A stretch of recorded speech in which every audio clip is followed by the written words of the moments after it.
میں مبلغ بنوں سنتوں کا، خوب چرچا کروں سنتوں کا، ہو کرم بہر خاک مدینہ۔ الحمدللہ رب العالمین والصلاة والسلام علی سید المرسلین، اما بعد فاعوذ باللہ من الشیطان الرجیم، بسم اللہ الرحمن الرحیم۔ الصلاة والسلام علیک یا رسول اللہ وعلی آلک واصحابک یا حبیب اللہ۔ الصلاة والسلام علیک یا نبی اللہ وعلی آلک واصحابک یا نور اللہ۔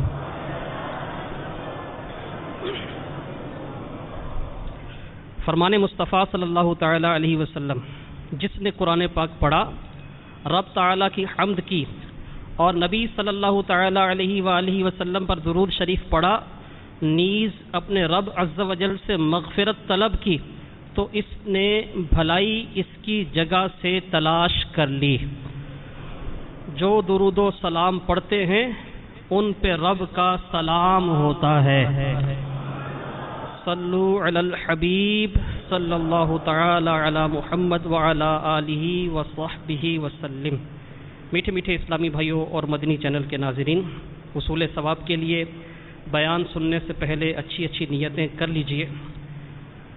نیت کیجئے کہ نگاہیں نیچی کیے خوب کان لگا کر بیان سنوں گا، ٹیک لگا کر بیٹھنے کے بجائے علم دین کی تعظیم کی خاطر جہاں تک ہو سکا دو زانوں بیٹھوں گا، دو زانوں جیسے نماز میں التحیات کی صورت میں بیٹھتے ہیں۔ اگر تھک جائیں تو جیسے آپ کو آسانی ہو اسی طرح بیٹھ جائیں۔ ضرورتاً سمٹ سرک کر دوسروں کے لیے جگہ کشادہ کروں گا، دھکا وغیرہ لگا تو صبر کروں گا، گھورنے جھڑکنے الجھنے سے بچوں گا۔ صلو علی الحبیب، اذکر اللہ، توبو الی اللہ وغیرہ سن کر ثواب کمانے اور صدا لگانے والوں کی دل جوئی کے لیے بلند آواز سے جواب دوں گا۔ بیان کے بعد خود آگے بڑھ کر سلام و مصافحہ اور انفرادی کوشش کروں گا۔ میں بھی نیت کرتا ہوں کہ اللہ تعالیٰ کی رضا پانے کے لیے، ثواب کمانے کے لیے بیان کروں گا، حتی الامکان دیکھ کر بیان کروں گا، نیکی کا حکم دوں گا، برائی سے منع کروں گا، مدنی قافلے، مدنی انعامات، دعوت اسلامی کے دیگر مدنی کاموں کی ترغیب دلاؤں گا۔ صلو علی الحبیب صلی اللہ تعالی علی محمد وعلی آلہ وصحبہ وسلم۔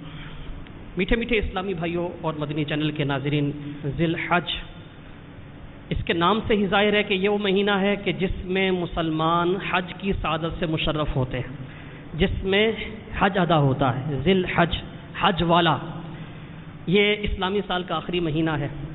حج کے پر بہار ایام جیسے ہی قریب آتے ہیں، دنیا بھر میں عاشقان حرمین طیبین، عاشقان مدینہ، ان کے سینوں میں دل مچلنے لگتے ہیں، اور ہر مسلمان کی یہ خواہش ہوتی ہے کہ اللہ تبارک و تعالیٰ اسے مکہ پاک کی حاضری نصیب کرے، مدینہ طیبہ حاضری کا شرف عطا کرے، اور وہ خوش نصیب جنہیں یہ اذن ملتا ہے مکہ مدینہ حاضری کا، حج سے جو مشرف ہوتے ہیں ان کے تو وارے نیارے ہو جاتے ہیں۔ آئیے آج بیان میں مدنی چینل کے ناظرین بھی، نارووال کے فیضان مدینہ میں ہونے والے ہفتہ وار اجتماع کے حاضرین بھی، میں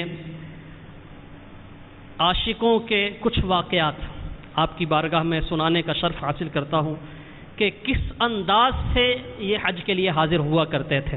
چنانچہ سنیے کہ اللہ تعالیٰ کے نیک بندے، اللہ تبارک و تعالیٰ کا خوف رکھنے والے، اس کے پیارے حبیب صلی اللہ علیہ وسلم سے حقیقی عشق رکھنے والے جب حج کرنے کے لیے چلتے، روانہ ہوتے، ان کا کیا انداز ہوتا۔ منقول ہے حضرت سیدنا عبداللہ رحمۃ اللہ تعالی علیہ، یہ ہارون الرشید جو مشہور عباسی خلیفہ ہیں، ان کے وزیر تھے۔ اللہ تبارک و تعالیٰ نے ان کو جب توبہ کی توفیق عطا فرمائی، انہوں نے توبہ کی، اب یہ مکہ پاک کے لیے پیدل روانہ ہوئے، توبہ کر کے مکے کے لیے روانہ ہوئے پیدل، ننگے پاؤں۔ حرم کے شیوخ، مکہ مدینہ مکہ پاک کے شیوخ، انہوں نے جب سنا کہ وزیر تشریف لا رہے ہیں، حاضری کے لیے آ رہے ہیں، تو ان کے استقبال کے لیے یہ مکے سے باہر جمع ہوئے۔ عرب شیوخ وزیر صاحب کے استقبال کے لیے، ان کو ویلکم کرنے کے لیے مکے شہر سے باہر نکلے کہ ان کو ہم ویلکم کریں، ان کو سلام کریں۔ جب دیکھا تو حیران رہ گئے کہ کیا یہ وہی وزیر ہیں، وہی ٹھاٹھ باٹھ والے، شان و شوکت والے، جو پیدل چلے آ رہے ہیں ننگے پاؤں؟ اتنا لمبا سفر پیدل اور ننگے پاؤں کرنے کی وجہ سے ان کی جو کیفیت ہوگی، شاید اس کا کچھ اندازہ مدنی چینل کے ناظرین اور یہاں موجود حاضرین بھی لگا سکتے ہیں۔ آپ زیادہ نہیں، چند 100 میٹر ہی، 1 کلومیٹر ہی ننگے پاؤں پیدل چلیے تو ظاہر ہے کہ وہ جو ایک ظاہری حلیہ ہوتا ہے اس میں کافی فرق آ جاتا ہے، دیکھنے سے پتہ چلتا ہے کہ یہ شخص تھکا ماندہ ہے۔ تو جب دیکھا کہ ان کی شکل و صورت بدلی ہوئی ہے، بال بکھرے ہوئے ہیں، جسم خاک آلود ہے، مٹی پڑی ہوئی ہے، جسم چہرہ نہایت میلا کچیلا ہے، وہی عرب شیوخ تعجب میں آ گئے، حیرانی میں آ گئے، پوچھنے لگے کہ آپ نے یہ مساکین کی طرح شکل کیوں بنائی ہے؟ بغیر جوتے کے جنگلوں میدانوں میں پیدل کیوں سفر کرتے ہوئے آ رہے ہیں؟ انہوں نے جواب دیا کہ آپ بتائیں، جب ایک بندہ اپنے مولا کے دروازے پر حاضری دے تو اس کی کیا کیفیت ہونی چاہیے؟ میں پیادہ آ رہا ہوں، پیدل چل کے آ رہا ہوں، ہونا تو یہ چاہیے تھا کہ پاؤں کے بل نہ آتا، سر کے بل آتا، سر کے بل حاضری دیتا۔ جب بندہ اپنے مولا کے حضور حاضر ہو تو اس کا انداز کیا ہونا چاہیے؟ میرے آقا سیدی اعلیٰ حضرت رضی اللہ تعالیٰ عنہ کیا خوب فرماتے ہیں، حرم کی زمین اور قدم رکھ کے چلنا، ارے سر کا موقع ہے او جانے والے، صلو علی الحبیب صلی اللہ تعالی علی محمد وعلی آلہ وصحبہ وسلم۔ میٹھے میٹھے اسلامی بھائیوں، مکہ پاک مدینہ طیبہ کی حاضری یقیناً ایک مسلمان کے لیے، ایک مومن کے لیے اس کی خوش قسمتی کی معراج ہے۔ اللہ تبارک و تعالی مجھے بھی نصیب کرے، آپ کو بھی نصیب فرمائے۔ جو حج یا عمرہ کرنے والا اپنے گھر سے، اپنے وطن سے بیت اللہ شریف کے ارادے سے نکلتا ہے، اگر اس راستے میں گھر سے نکلنے کے بعد جاتے ہوئے اس سفر کے دوران یا واپسی پر اگر اس کی روح قبض ہو جاتی ہے، اگر اس کا انتقال ہو جاتا ہے، وہ مر جاتا ہے، تو اللہ تبارک و تعالیٰ کے ذمہ کرم پر ہے کہ اسے جنت میں داخل فرما دے۔ اور اگر وہ حج کر کے پلٹتا ہے، خیر و عافیت سے گھر پہنچ جاتا ہے، تو اللہ تبارک و تعالیٰ کے کرم سے اجر و غنیمت کے ساتھ لوٹے گا۔ مزید سنیے، جو شخص اپنے گھر سے حج یا عمرہ کرنے کے لیے نکلے اور فوت ہو جائے تو اسے قیامت تک حج اور عمرہ کرنے والے کا اجر دیا جاتا رہے گا۔ جو سفر حج کے دوران، عمرے کے مبارک سفر کے دوران انتقال کر گیا، قیامت تک اس کے لیے حج لکھا جاتا رہے گا، اس کے لیے عمرہ لکھا جاتا رہے گا۔ سبحان اللہ، کتنا مبارک سفر ہے۔ مزید سنیے، جو اس راہ میں یعنی حج یا عمرہ کے لیے نکلا اور مر گیا، اس کی پیشی نہیں ہوگی۔ اللہ تبارک و تعالیٰ کی بارگاہ میں حساب کے لیے اس کی پیشی نہیں ہوگی، نہ حساب ہوگا، اور اس سے کہا جائے گا تو جنت میں داخل ہو جا۔ اس کی پیشی نہیں ہوگی بروز قیامت، اور اس سے حساب کتاب نہیں لیا جائے گا، بلکہ ڈائریکٹ فرمایا جائے گا کہ تو داخل جنت ہو جا۔ طیبہ میں مر کے ٹھنڈے چلے جاؤ، آنکھیں بند، سیدھی سڑک یہ شہر شفاعت نگر کی ہے، زندہ رہے تو حاضری بارگاہ نصیب، مر جائیں تو حیات ابد عیش بھر کی ہے۔ سبحان اللہ، صلو علی الحبیب صلی اللہ تعالی علی محمد وعلی آلہ وصحبہ وسلم۔ میٹھے میٹھے اسلامی بھائیوں، آئیے مزید سنیے کہ اللہ تبارک و تعالیٰ کے نیک بندے سفر کو کیسے اختیار کرتے تھے، کس طرح کی نصیحتیں فرماتے ہیں، سفر حرمین طیبین والوں کے لیے کیا فرماتے ہیں۔ ایک شخص نے حضرت سیدنا حاتم اصم علیہ رحمۃ اللہ الاکرم سے عرض کی، مجھے حج کا سفر درپیش ہے، کوئی ایسا ہم سفر بتائیے جس کی صحبت بابرکت کا فیض لوٹتے ہوئے میں اللہ تعالیٰ کی بارگاہ بے کس پناہ میں حاضر ہو سکوں، کوئی ایسا ہم نشین ہو، ایسا ہم سفر ہو کہ میں اللہ تعالیٰ کی بارگاہ بے کس پناہ میں اس طرح حاضر ہوں کہ اس کی صحبت کا فیض میرے ساتھ ہو۔ ارشاد فرمایا، اے بھائی، اگر تم ہم نشین چاہتے ہو، رفیق چاہتے ہو، رفیق سفر جو تمہارے ساتھ رہے، ایسا جس کی صحبت سے تم فیض یاب ہو اور اللہ کی بارگاہ میں حاضری دو، ارشاد فرمایا تو تلاوت قرآن مبین کی ہم نشینی یعنی صحبت اختیار کرو۔ کس کی صحبت اختیار کرو؟ تلاوت قرآن کی۔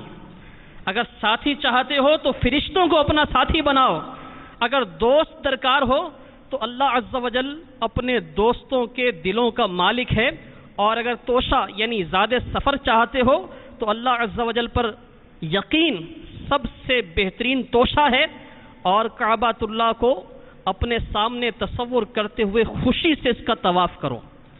میٹھے میٹھے اسلامی بھائیوں، یہ ایمان افروز فرمودات، یہ حکایت حضرت سیدنا حاتم اصم رحمۃ اللہ تعالیٰ علیہ کی، یہ امیر اہل سنت دامت برکاتہ العالیہ کی مایہ ناز تصنیف ہے، عاشقان رسول کی 130 حکایات اس سے لی گئی ہے۔ یہ بہت پیاری کتاب ہے، عاشقان رسول کی 130 حکایات، یہ ہر ایک کو پڑھ لینی چاہیے۔ مدنی چینل کے ناظرین بھی نیت کریں، یہاں موجود حاضرین بھی، بالخصوص ہمارے وہ اسلامی بھائی جو مکہ پاک حاضری کا عزم کیے ہوئے ہیں، سفر حج پر جا رہے ہیں، اور بالعموم سبھی، اللہ نے چاہا تو انشاءاللہ وہ دن آئے گا کہ ہم بھی مدینے جائیں گے انشاءاللہ۔ تو مدینے جانے والے حقیقی عشاق کس طرح مدینے جایا کرتے ہیں، ان کی حاضری کا انداز کیا ہوتا ہے، انشاءاللہ اس کتاب سے سیکھنے کو ملے گا۔ اس کتاب میں ایک اور اس کی بھی یہ بھی خصوصیت ہے کہ اس میں مکے مدینے کی زیارات وہ بھی یعنی ان کی تفصیل بھی دی گئی ہے، مکے مدینے کے مبارک مقامات کس جگہ ہیں، ان کی نشانیاں کہاں، کس انداز میں وہاں پہنچا جا سکتا ہے، ان کی زیارات کی جا سکتی ہیں، ان ہواؤں ان فضاؤں میں سانس لیا جا سکتا ہے جہاں ہمارے پیارے آقا صلی اللہ علیہ وسلم، صحابہ کرام رضی اللہ تعالی عنہم اور پہلے کے انبیاء کرام علیہ الصلوۃ والسلام نے جن جن مقامات کو شرف بخشا وہ مکہ پاک میں، مدینہ طیبہ میں کہاں کہاں ہیں۔ تو یہ جو مکے مدینے کی زیارتیں ہیں، ان کا تعارف بھی اس کتاب میں ہے۔ کتاب کا نام کیا ہے؟ عاشقان رسول کی 130 حکایات۔ اس سے مزیدار، اس سے زیادہ وہ ذوق والا موضوع عاشقان رسول کے لیے اور کیا ہوگا۔ مکے مدینے کی حاضری کا انداز سکھانے والی یہ کتاب ہے، تو کوشش کیجئے آج ہی یہ آپ حاصل کر لیجئے۔ آج بالفرض اگر آپ حاصل نہ کر پائیں تو جتنی جلدی ممکن ہو لے لیجئے۔ امید ہے یہاں بھی مکتبۃ المدینہ کے بستے پر یہ کتاب موجود ہوگی، اور جو مدنی چینل کے ناظرین ہیں وہ اپنے شہروں سے حاصل کر لیں۔ دعوت اسلامی کی ویب سائٹ پر بھی www.dawatislami.net اس پر بھی یہ کتاب موجود ہے، آپ وہاں سے ڈاؤن لوڈ کر لیں اور اس کو جلد تر پڑھ لیں۔ صلو علی الحبیب صلی اللہ تعالی علی محمد وعلی آلہ وصحبہ وسلم۔ میٹھے میٹھے اسلامی بھائیوں، کوئی بھی عبادت ہو، اس میں شیطان انسان کو ریاکاری میں مبتلا کرنے کی پوری کوشش کرتا ہے۔ بعض ایسے لوگ ہیں جو ہر سال حج پر جاتے ہیں، سال میں 2 بار بھی عمرے کے لیے چلے جاتے ہیں، ہر سال عمرے کے لیے جاتے ہیں، کئی بار جا چکے ہیں۔ مناسک حج کی ادائیگی سے واپسی پر، زیارت مکہ، حاضری مدینہ سے واپسی پر ان کی زندگی میں کوئی فرق نہیں آتا، ویسی زندگی گزارتے ہیں، نہ نمازوں کی پابندی ہے، نہ گناہوں سے بچ رہے ہیں، اخلاق کردار کچھ سنورا نہیں ہے۔ ایسے افراد کو بالخصوص غور کرنا چاہیے کہ آخر کیا وجہ ہے کہ بار بار کی حاضری کے باوجود ان کا انداز تبدیل کیوں نہیں ہو رہا۔ کہیں ایسا نہ ہو کہ یہ حج و عمرے اور بار بار کی حاضریاں صرف نفس کی خواہش کے لیے ہو، اس لیے ایک ہو کہ لوگ کہیں کہ یہ حاجی صاحب ہیں یہ تو ہر سال جاتے ہیں، یہ تو عمرے کے لیے جا رہے ہیں۔ لوگوں کی نظر میں کثیر حج و عمرہ کرنے اور عابد و زاہد کے نام سے متعارف ہونے کی خواہش یہ بڑی سے بڑی مشقت کو بھی آسان کر دیتی ہے۔ جیسا کہ حضرت سیدنا ابو محمد مرتعش رحمۃ اللہ تعالی علیہ فرماتے ہیں، میں نے بہت سے حج کیے۔ یہ بڑی ایک باریکی والی بات ہے، بڑی پتے کی بات ہے۔ مدنی چینل کے ناظرین بھی غور کریں، یہاں کے حاضرین بھی اپنے اوپر پھر غور کریں، کسی کے بارے میں نہ سوچیں۔ آپ اپنا ارشاد فرماتے ہیں، سیدنا ابو محمد مرتعش رحمۃ اللہ تعالی علیہ فرماتے ہیں، میں نے بہت سے حج کیے اور اکثر حج یہ کسی قسم کا زیادہ راہ لیے بغیر کیے، یعنی کچھ پاس ہوتا نہیں تھا، چلے جایا کرتے تھے۔ پھر مجھ پر آشکار ہوا، یہ بات ظاہر ہوئی، یہ بات مجھ پر منکشف ہوئی، کھلی، کیا کہ یہ سب دھوکہ تھا، نفس کا دھوکہ تھا۔